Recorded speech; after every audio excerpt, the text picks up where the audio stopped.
Hello friends, मैं नीता भास्कर आप सभी लोगों का अपने यूट्यूब चैनल पर स्वागत करती हूँ। और पॉलिटिकल साइंस में हम 50 क्वेश्चन कंप्लीट करेंगे। और आशा करती हूँ वीडियो आपको पसंद आएगी, और पसंद आए तो लाइक शेयर कमेंट जरूर करें। चैनल पर नए हो तो सब्सक्राइब भी कर लें, जिससे आने वाली नई वीडियो की नोटिफिकेशन आपको मिलती रहे। तो करिए तैयारी मेरे साथ टीजीटी पीजीटी यूजीसी नेट। ठीक है।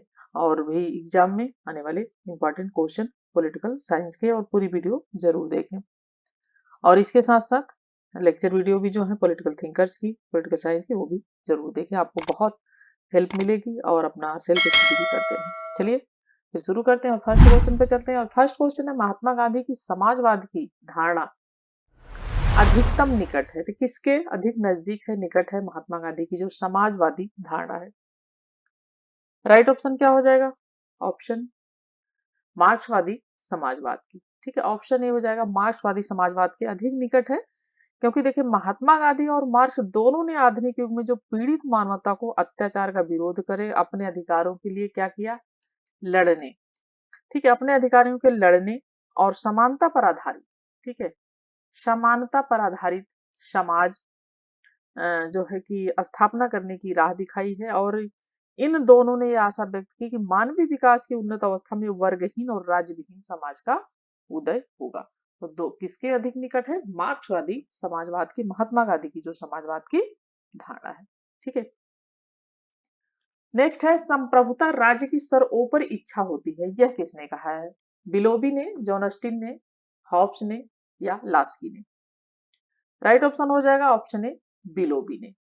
ठीक है, तो बिलोबी संप्रभुता के एकलवादी सिद्धांत का समर्थन करते हैं। ठीक है, ये किसका समर्थन करते हैं? एकलवादी सिद्धांत का। ठीक है, ये समर्थन करते हैं बिलोबी। और एकलवादी संप्रभुता के अन्य प्रमुख प्रतीकों में हॉस और बोआ और अस्टिन भी है। ठीक है, तो संप्रभुता राज्य की सर्वोपरि इच्छा होती है, ये है राइट ऑप्शन बिलोबी। ये है परिभाषा इनकी। नेक्स्ट है, रूसों की सामान्य आकांक्षा से अभिप्राय है। प्रभुसत्ताधारी की आकांक्षा, सामान्य जनता की आकांक्षा, या बहुसंख्यक वर्ग की आकांक्षा, या लोगों का सामूहिक कल्याण? राइट ऑप्शन डी हो जाएगा, लोगों का सामूहिक कल्याण। देखिए, रूसो लॉक की भांति प्राकृतिक अधिकारों की बात नहीं करता है। ठीक है, रूसो की मान्यता है कि समान इच्छा के विरुद्ध लोगों के अधिकार नहीं हो सकते। और रूसो की जो सामान्य इच्छा है, हॉब्स का जो है रूसो का संप्रभु है, हॉब्स का लेवियाथन है, जिसका कहा जाता है कि सिर काट दिया गया है। तो रूसो का संप्रभु और हब्स का लेवियाथन है, जिसका सिर काट दिया गया है, ये बात कही जाती है। तो राइट ऑप्शन हो जाएगा ऑप्शन डी, लोगों का सामूहिक कल्याण। ठीक है। नेक्स्ट है, प्लेटो न्याय के अनुसार सापेक्ष अवधारणा, निरपेक्ष अवधारणा केवल व्यक्ति के लिए महत्वपूर्ण, केवल समाज के लिए महत्वपूर्ण? राइट ऑप्शन हो जाएगा ऑप्शन बी, निरपेक्ष अवधारणा। तो प्लेटो की जो न्याय संबंधी अवधारणा है, वो आधुनिक कानूनी धारणा से क्या है? अलग है, भिन्न है। ठीक है, आधुनिक कानूनी धारणा से भिन्न है। और आधुनिक युग में न्याय शासन का अभिप्राय क्या है, यानी न्याय शासन का मतलब क्या है? शांति और सुव्यवस्था बनाए रखने से। ठीक है, न्याय का मतलब यही है आधुनिक युग में, शांति और सुव्यवस्था बनाए रखना। ठीक है, और प्लेटो ने न्याय की परिभाषा किसमें दी है? रिपब्लिक में दी है। ठीक है, किसने दी है इसमें? रिपब्लिक, जो इसका ग्रंथ है, महत्वपूर्ण ग्रंथ प्लेटो की रिपब्लिक। तो प्लेटो ने एक व्यक्ति एक कार्य अर्थात कार्यगत विशेषीकरण की सिद्धांत का प्रतिपादन इसने किया है। तो राइट ऑप्शन हो जाएगा ऑप्शन बी, निरपेक्ष अवधारणा। ठीक है। नेक्स्ट है, भारत में कानून के प्रशासन में निम्न में से किसको अपवाद है? यह है भारत के राष्ट्रपति और राज्यों को राज्यपाल, सुप्रीम कोर्ट के जजों को, या भारत के राष्ट्रपति व लोकसभा के स्पीकर को, या भारत के राष्ट्रपति और प्रधानमंत्री को? तो राइट ऑप्शन हो जाएगा ऑप्शन ए, भारत के राष्ट्रपति और राज्यों के राज्यपाल। देखिए, राष्ट्रपति या राज्य का राज्यपाल जो होता है, अपने पद की शक्तियों का प्रयोग और कर्तव्यों को पालन के लिए जो है, वो उन शक्तियों का प्रयोग और कर्तव्यों का पालन करते हुए जो अपने द्वारा किए जाने के लिए जो है तत्परती, तो किसी कार्य के न्यायालय के प्रति उत्तरदायी नहीं होगा। यानी जो भी ये राष्ट्रपति हैं, राज्यपाल हैं, इनका कार्य होता है, मेन तो कार्य देखिए राज्यपाल की जो जगह मुख्यमंत्री करते हैं, और राष्ट्रपति की जगह मेन जो कार्य होता है वो जो है प्रधानमंत्री करते हैं। तो इन दोनों का कार्य जो है नाम का कार्य हो जाता है, ठीक है, लेकिन इनके साइन और इनके हस्ताक्षर भी होने जरूरी होते हैं, ठीक है। तो राइट ऑप्शन हो जाएगा एक तरीके से कानून के प्रशासन में निम्न किसको अपवाद है, भारत के राष्ट्रपति और राज्यों के जो राज्यपाल होते हैं। गांव का गणतंत्र गांधी जी ने कल्पित किया था।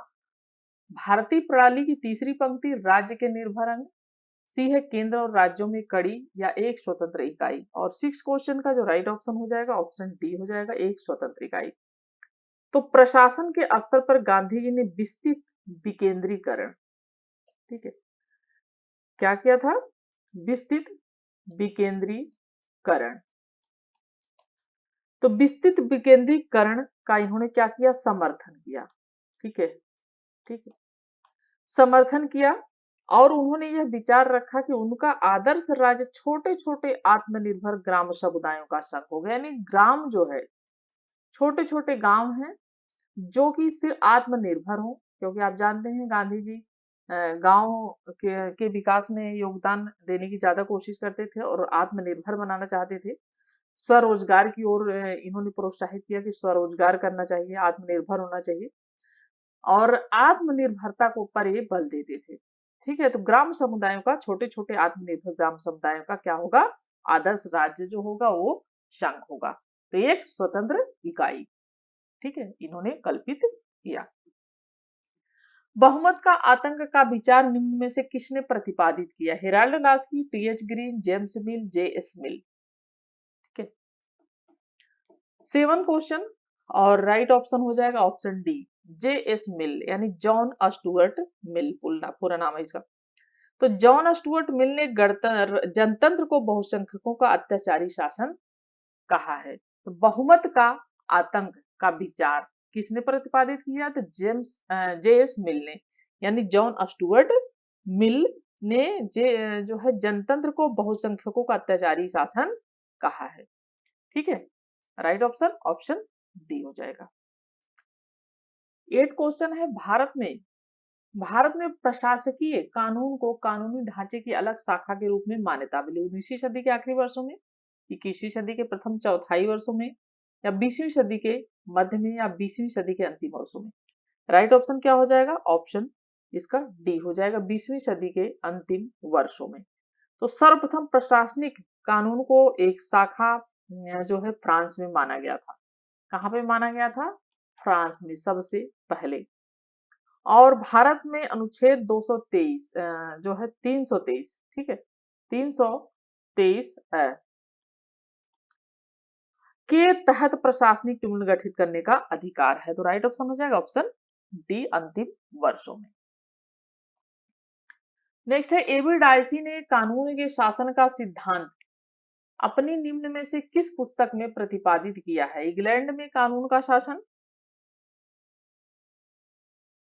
बी ऑप्शन है संविधान के कानून के अध्ययन की भूमिका, और सी है इंग्लैंड का संविधान अधिकार, और डी है इंग्लैंड की संवैधानिक सरकार का परिचय। राइट ऑप्शन हो जाएगा ऑप्शन बी। तो विख्यात ब्रिटिश न्यायवेत्ता एबी डायसी, ठीक है, ने अपनी विख्यात कृति introduction to the study of the law of the constitution, ठीक है, क्या पुस्तक का इनके नाम, इनकी कृति थी विख्यात, इनकी कृति का नाम था इंट्रोडक्शन, ठीक है, इंट्रोडक्शन। तो इंट्रोडक्शन टू द स्टडी, ठीक है, to the study of the law of the, ठीक है, ऑफ द कॉन्स्टिट्यूशन,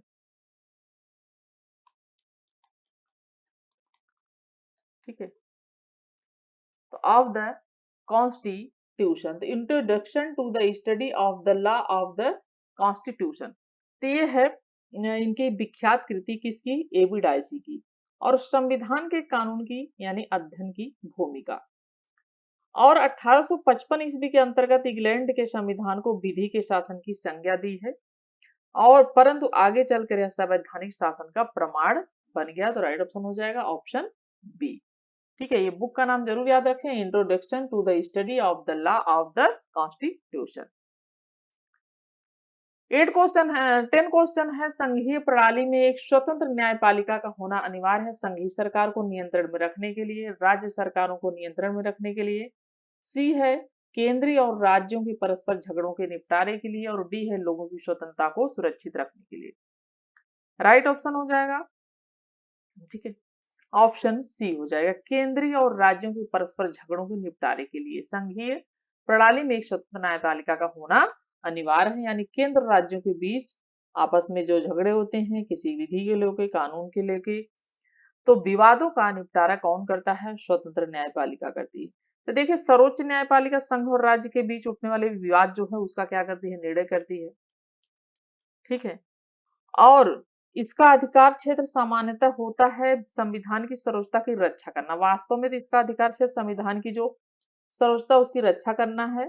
केंद्र और राज्य को पुनरावलोकन अर्थात वह निश्चित करना कि वे कानून संविधान जो है उसके संविधान के अनुकूल है या नहीं है। ठीक है, यानी संविधान जो हमारा है उसके अनुकूल है या नहीं है। अतः संघ के निर्माण की एक मौलिक आवश्यकता स्वतंत्र व सर्वोच्च न्यायपालिका की स्थापना है, जिसके अभाव में संविधान का संरक्षण संभव नहीं हो सकता। यानी अगर स्वतंत्र न्यायपालिका न हो, संविधान का संरक्षण भी संभव नहीं हो पाएगा। तो राइट ऑप्शन हो जाएगा केंद्रीय, मेन इसमें पॉइंट जो है केंद्रीय और राज्य के झगड़ों के निपटारे के लिए। 11वां क्वेश्चन है, यदि सरकार निरंतर रूप से लोकतंत्र का निषेध करती है, ठीक है, निषेध करती है, तो लोग सरकार के प्रति क्या होंगे? उदासीन। लोग सरकार के विरुद्ध विद्रोह करेंगे, लोकमत में अवधारणा समाप्त हो जाएगी, या इससे देश की एकता और अखंडता खतरे में पड़ जाएगी। और इसका राइट ऑप्शन क्या हो जाएगा? ऑप्शन बी हो जाएगा। लोग सरकार के विरुद्ध क्या करेंगे? विद्रोह कर देंगे। सरकार निरंतर रूप से लोकतंत्र का क्या करती है? निषेध करती है, तो लोग क्या करेंगे? सरकार के विरुद्ध हो जाएंगे। ठीक है, अगर इस तरीके से जो है सरकार करती है।